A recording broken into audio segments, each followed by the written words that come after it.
datang di Bujur. Buletin Jujur. Bersama Goreng. Dan gue lagi Dan selamat datang di Desa Ciasmara. Gila. Ciasmara ya. Ciasmara di daerah Tenjora ya. Pamijahan. Pamijahan. Ya, Pamijahan. Kita balik lagi ke tempat ini yang sebenarnya itu tetanggaan sama Desa Curug Walet. Ya, desa Ciasihan. Curug Walet, Curug Bungsu dan lain sebagainya gitu men. Dan sekarang kita udah selesai ngejajal Curug Cikawah. Salah satu curug yang ada di Bogor. Sama satu lagi Curug Gelebeleb. Gua nggak tahu satu curug lagi. Cuman ntar gua bakal cari tahu. Curug Gelebeleb. Cuman intinya Curug Cikawah ini merupakan salah satu dari beberapa curug di daerah Bogor yang menyediakan air panas. Iya, woi. Iya, yang menyediakan air panas. Selain yang ada di Gunung Gede ya. Ya, nanti dah. Karenanya kenapa? Kenapa? Dan sekarang gue sama Egi baru aja selesai turun dari Curug Cikawahnya sendiri. Kita sempet nggak pengen bujur soalnya udah terlalu capek ya. Trekkingnya agak sedikit jauh, nggak sedikit sih, lumayan gitu. Dan dari beberapa curug-curug yang udah pernah kita kunjungin, kalau kata Egi itu Curug Cikawah ini merupakan salah satu curug dengan trekking yang paling mantap ya. Paling lengkap. Medannya paling lengkap.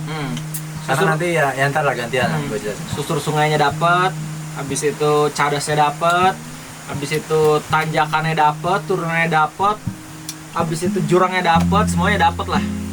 Dan ya selesai dari ini semua kita bakal bujur sedikit dengan mengeluarkan sekerah tenaga kita yang ada. Dengan first impression gua keren. Gila, ini gua mengingatkan ini curug mengingatkan gue sama momen ketika pertama kali Ride Explorer ke Curug 1000 ya. Ini kayak gini, ini gokil banget. Cuman emang bedanya kalau misalkan di sini lebih jauh dibanding Curug 1000 dari Kota Bogor. Ya, dari Kota Bogor ya. Kalau misalnya di Kota Bogor kan Curug 1000 kan tinggal ke Gunung Bundar. Ini kita muter dikit ke Gunung Bundar, nyampe ke daerah Gunung Munir ya. Gunung Munir. Tapi tetap kita di bawah kaki Gunung Salak juga. Tetap di Salak. Jadi pokoknya first impression gue keren dari gue, recommended. Cuman datang ke sini harus early. Pokoknya jangan lebih dari jam 10 sih. Soalnya kebijakan di sini tuh sampai jam 2 doang. Dan lu udah harus turun, apalagi di desa Ciasmara ini gampang banget hujan, jadi harap hati-hati kayak gitu. Tapi ya alhamdulillah kayaknya untuk hari ini nggak ada hujan, dari gerimis aja dikit. Habis itu mendung-mendung doang. Alhamdulillah semesta mengizinkan kita untuk melihat-lihat secara sama ya, tanpa adanya halangan hujan gitu. Menurut lu gimana first impression? Ya pertama mungkin dari akses ke sini memang kalau secara jalan motor udah oke ya. Jalan motor. Daripada ke Cidurian yang sebelah sana tuh, yang sebelah. Sama daripada ke Ciasian pun ini udah oke banget jalannya menurut gua. Udah ada beton sama aspal di depan tuh, sampai ke desa masuk ke dalamnya. Dan tadi gua tanya ke salah satu yang menemani kita, guide kita ya, Kang Pudil itu memang ini kerjasama dengan pihak Bumi Desa juga dari Taman Nasional Gunung Halimun Salak. Dan oke sih sebenarnya memang kalau untuk titik masuk itu agak membingungkan kalau menurut gue. Iya, jadi kalau misalnya lu pengen kesini itu nggak bisa tuh lu asal search Curug Cikawah di Google. Ntar diarahinnya itu bukan lewat yang kayak kita, tapi diarahinnya muter dulu gitu men. Ada tuh tadi satu rombongan yang dia muter dulu, nah dia kena tuh dari Google Maps. Kalau misalnya lu pengen kesini, ntar cari aja titik di warung Ibu Ika atau apa gitu, gua lupa. Ntar gua kasih lah ininya, mapsnya di editan nanti. Pokoknya intinya saudara kemarin nge-search dulu ya, sama ada YouTuber yang udah pernah kesini. Iya betul. Jadi gue dapet titik itu dari seorang YouTuber yang dia trekking ke sini. Dia ada GPX-nya. GPX tuh kayak semacam pola jogging lu, trekking jogging lu, secara offline. Habis itu di-upload dia di drive gitu. Gue lihat kan GPX-nya. Ternyata titik startnya ada nih di peta maps. Jadi akhirnya gue search-nya dari situ. Emang agak sedikit membingungkan betul gitu. Terus dari mulai titik masuk warung tadi itu, warung ibunya Kang Budil itu sebenarnya bukan di situ titik masuknya, tapi ada tempat tukar tiket, ada beli tiketnya di sekitar ya 500 meter lah dari desanya. Cuman memang kan kayaknya karena sepi, jadi orang yang jaga di situ tuh nggak ada. Jadi mereka pada lebih jaganya di di warung-warung Di warung, karena dan tapi ya nggak apa-apa juga sih, yang penting kan ada kita warga desa sini tahu gitu pengunjung yang ke atas itu siapa aja, karena Iya. memang kalau dilihat-lihat kalau orang yang udah biasa udah pernah kesini mungkin nggak perlu guide ya, tapi mungkin Iya. kalau orang yang baru kayaknya emang harus ada guide, soalnya jalur treknya itu penandanya itu nggak ada sebenarnya, nggak ada. sama sekali. Jadi apalagi karena susur sungai jadinya itu Lebih nggak ada bahaya. bekas tanahnya gitu. Iya. Kalau lihat batu pun susah, agak sulit kalau susur sungai karena kan memang itu kan ngikutin arus air ya. Jadi kita nggak tahu kapan beloknya, kapan lurusnya gitu. Iya, betul banget. Tapi kalau sekali udah pernah sono, menurut gua nggak perlu pakai guide nggak apa-apa. Asal lapor di bawah aja gitu. Iya. Maksudnya lapor. Jadi gue sama Egi ini termasuk traveler yang GMR yang nggak mau rugi ya sebenarnya. Waktu kita ke Kawaratu juga gue research dulu tuh kita bisa nggak nih kalau misalkan ke Kawaratu tanpa guide. Soalnya guide-nya lumayan juga kan, 200 atau 300-an gitu per orang gitu men. Nah di sini itu di video-video YouTube gue nggak ngelihat beberapa video yang emang bener-bener nampilin secara jelas gitu treknya kemana gitu men. Makanya ketika ketemu sama Kang Kudil dan Doi nawarin jasa guide ya, dia juga tadinya mau nggak mau ya, soalnya ngelihat awannya nih kayaknya bakal hujan gitu. Kalau hujan nggak Jadi boleh, lama itu. nggak boleh gitu kalau misal hujan. Akhirnya ya kita paksa sedikit, akhirnya dia mau Jadi guide. juga bapak-bapak yang tadi itu kan tadinya nggak mau. Iya. Akhirnya karena ada orang lain. Iya. Jadi 150 kita bayar buat guide, tapi gua kasih 200 soalnya Kang Kudilnya enak buat diajak ngobrol, enak buat dia nunggu juga gitu, jadi ya mantep lah pokoknya. Cuman tadi dia balik duluan soalnya ada kecelakaan ya. Iya. Ada yang musibah. Anggota setelah kita terkirir Rombongan. tadinya. Emang itu bahaya juga, licin Bahaya. banget. Sepatu gua aja bener ngebuat nggak bisa napak anjir itu, sumpah. Gua harus duduk dulu kalau misalkan emang turun gitu. Memang cadasnya parah banget tuh di situ. Cuman worth it sih, bener-bener ketika udah sampai di tempatnya, di spotnya, ajib banget. Sebenarnya medan di sini tuh nggak terlalu sulit banget. Cuman yang jadi permasalahan adalah di sini tuh variasi medannya banyak. Iya.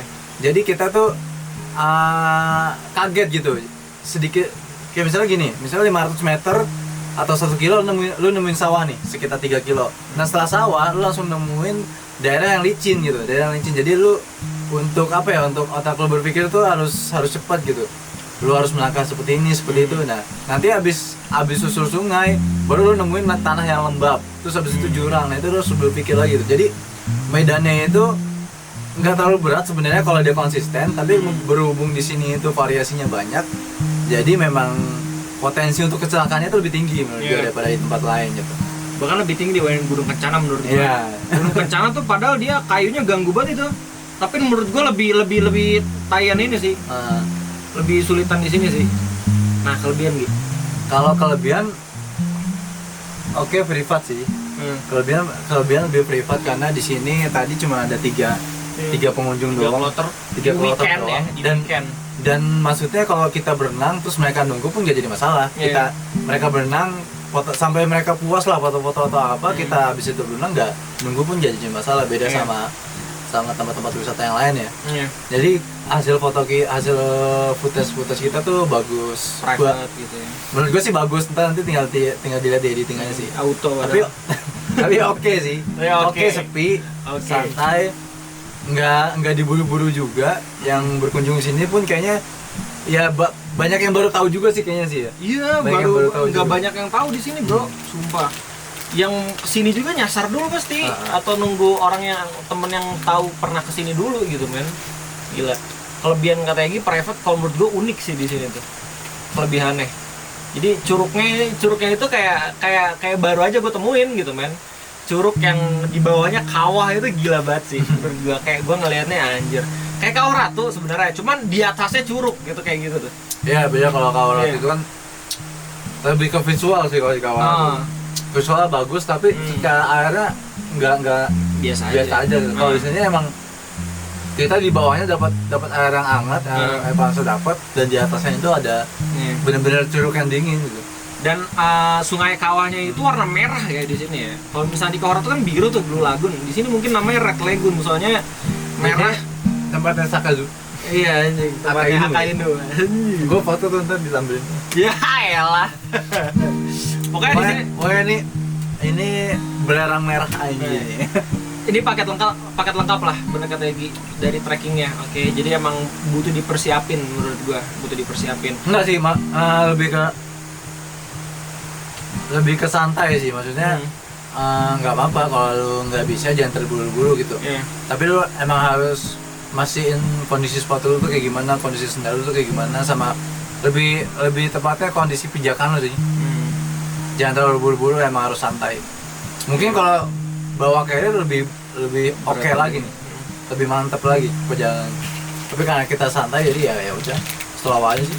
2 jam nyampe, 2 jam ke atas. Turunnya malah tadi sejam mungkin ya. Karena kita udah terbiasa ya. Turunnya sejaman. Kalau misalnya bawa cewek mungkin bisa 2,5 jam atau 3 jaman. Yang penting nyari suasana aja sih. Pasti bakalan capek. Gue aja keringatannya sampai buyar gitu men. Tapi worth it sih menurut gue. Kelebihan yang pertama unik menurut gue, kelebihan yang kedua sebenarnya banyak spot renangnya di situ ya. Banyak banget. Mulai dari belum sampai ke Curug Cikawahnya aja, itu udah banyak tuh tempat-tempat buat berenang. Jadi kalau buat lu semua yang nggak sampai Curug Cikawah, tapi lu memutuskan buat berenang di pinggirannya, itu worth it juga tuh. Worth it juga men. Dan ada mata air di sini. Jadi bisa ngerasain sejuknya air dari Gunung Salak. Kayak gitu. Dan worth it banget buat dicoba lah. Kalau misalnya ada tempat wisata yang emang nyediain air langsung dari gunung tuh emang harus dicobain lah pertama kali dalam seumur hidup gitu men. Jadi banyak banget spot-spot curugnya. Kalau misalkan di tempat-tempat lain mungkin itu udah dinamain semua tuh. Setiap kayak ada curug namanya apa, curug namanya banyak banget gitu. Tapi di sini cuma 2 doang ya. Curug Cikawah sama Curug Gede kayak gitu. Iya, makanya curug apa gitu. Pokoknya unik dan mantep. 2 itu sih kelebihan. Nah, keren banget lah pokoknya. Kekurangan. Nah, ini. Kekurangannya dari akses menurut gua. Kekurangan dari gua dulu ya. Kekurangan dari gua tuh dari aksesnya sendiri. Informasinya kalau misalnya mau kesini beberapa harus digali dulu dalam. Nggak bisa lo asal, oke kita mau kesini. Gua udah dapet nih titiknya. Gas. Kalau kayak gitu jatuhnya bakal nyasar. Jadi lo harus bergali dulu, seenggaknya nonton beberapa video dari kreator yang udah pernah kesini. 2-3 video lah. Habis itu di Google Maps cari, kalau udah dapet baru lu berani kesini gitu men. Gue sama Egi baru pertama kali kesini tapi alhamdulillah bisa nyampe dan kagak nyasar sama sekali. Nyasar sedikit ya Gi. Nyasar sedikit tapi ya nggak terlalu jauh juga sih. Jadi pertama akses informasinya kurang di sini. Dan yang kedua menurut gue lebih ke trekkingnya. Kalau misalnya menurut Egi itu lengkap banget, menurut gue itu kekurangan sih. Soalnya ngeri banget. Ini bisa dimaksimalin lagi sebenarnya treknya gitu men. Apalagi ini bisa jadi potensi wisata yang gede menurut gua, ngalahin Curug Seribu. Kalau misalnya emang benar-benar dibagusin lagi gitu men. Soalnya di Gunung Bunder itu beberapa curug-curug kan aksesnya udah bagus banget tuh. Dan di sini kita ngelewatin sawah lagi kerennya. Jadi bisa dimaksimalin lagi karena emang akses trekkingnya jalur trekkingnya masih agak sedikit berbahaya, lewatin lembah-lembah gitu. Harus berhati-hati di sini. Kelompok Bani Israel. Gimana lu Gi?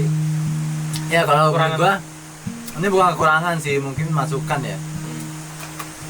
Masukan ya ke warga sekitar dan juga pemerintah setempat sih menurut gua. Termasuk juga penggalian potensi ini harus dilihat sama pengelola Taman Nasional Gunung Halimun Salak ya. Soalnya ini ya benar kata Ray tadi, potensi juga di sini. Tinggal nanti diskemakan administrasinya seperti apa. Kalau akses mungkin yang diperbagus, susah juga ya kalau susu sungai ya. Mungkin lebih ke penanda dulu deh untuk sementara, penanda arah dan tali mungkin ya. Kalau ada beberapa jadi itu ada diulang di situ, jadi mungkin entah itu pas di curug yang pertama itu ada besi gitu gue. Itu bantu juga sih, ketolong juga sih menurut gue sih. Tapi masih banyak lagi yang harus digituin dan nggak ada di trekking selanjutnya. K3 kayak gitu yang mungkin harus diperbanyak sih menurut gue, sama penanda sih. Itu aja mungkin untuk sementara yang bisa dilakukan, dimaksimalin ya. Yang bisa dimaksimalin gitu. Secara nggak mahal biaya maksudnya kan. Betul. Kayak gitu kan nggak terlalu mahal biaya. Soalnya di Ciacian itu malah ada orang yang berusaha sendiri warganya kan, kayak waktu cerita yang ibu-ibu warung itu, Oh ya, ha. suaminya bikin kolam sendiri gitu kan. Akhirnya dia jadi dipotensikan oleh dia sendiri kan, dia dan warga sekitar dapat uang juga kan. Ya mungkin kalau memang warga sini punya, kita juga nggak tahu sih mata pencarian warga sini apa, mungkin sawahnya mencukupi gitu, jadi objek wisatanya dijadikan nomor 2 gitu. Tapi kalau bisa dimaksimalkan kembali, mungkin itu sih masukan-masukan kayak gitu. Sama satu lagi adalah advertising aja sih, tinggal advertising dari, ya balik lagi ke itu, masukan ke entah itu balai pengelola Gunung Halimun Salak atau warga sekitar yang Karang Tarunanya atau apa, yang membuka informasi ke luar gitu.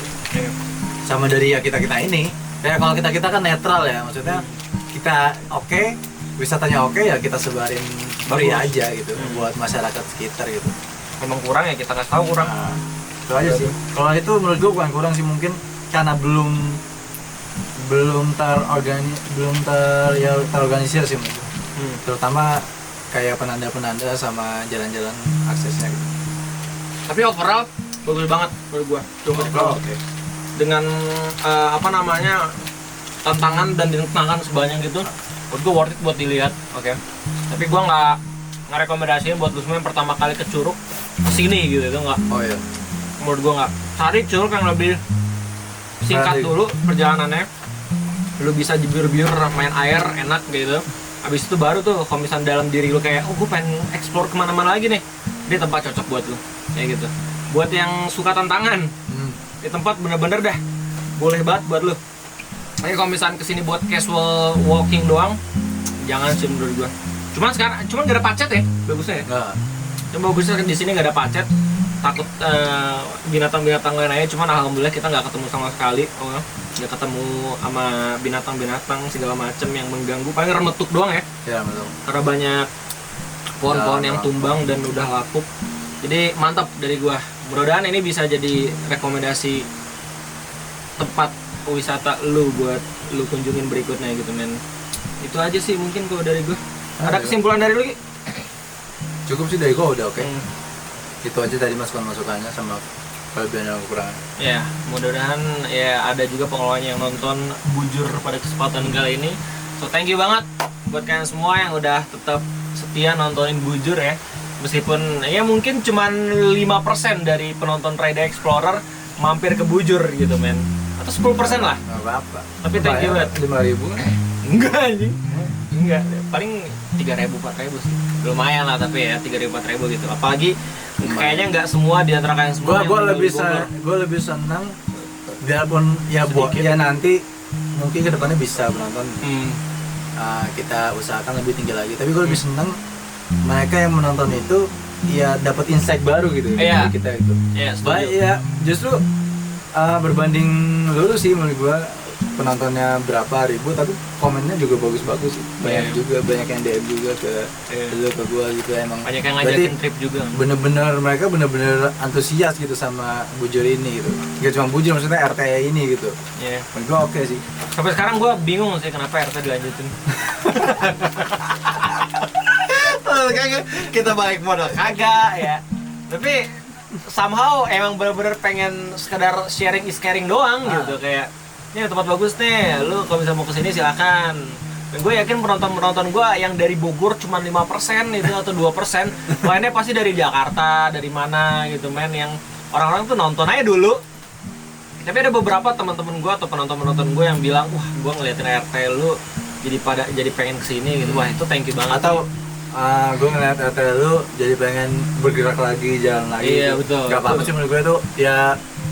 Gue bersyukur ada banyak sisi positif dari RT ini gitu yang bisa lo terima gitu. Tapi jangan segan juga buat ngasih kritik dan masukan ke kita juga gitu men. Jangan ya selalu positif. Jadi kita meninggi dan punya standar tinggi. Cuman emang kalau keluar kota iya, keluar kota belum lah. Kita bener-bener nunggu ada orang yang nge-sponsorin gitu. Kita nunggu Arif Muhammad kerja sama lah atau enggak kayak gitu. Cuman ya itu aja mungkin. Bujur pada kesempatan kali. Thank you banget.